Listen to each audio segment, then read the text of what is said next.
செங்காந்தலே உனையல்லவா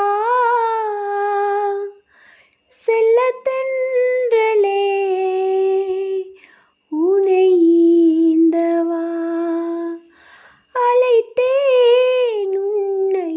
என்னோடு இருப்பேன் என்றும் உன்னோடு அன்பே உன் கைகள் என்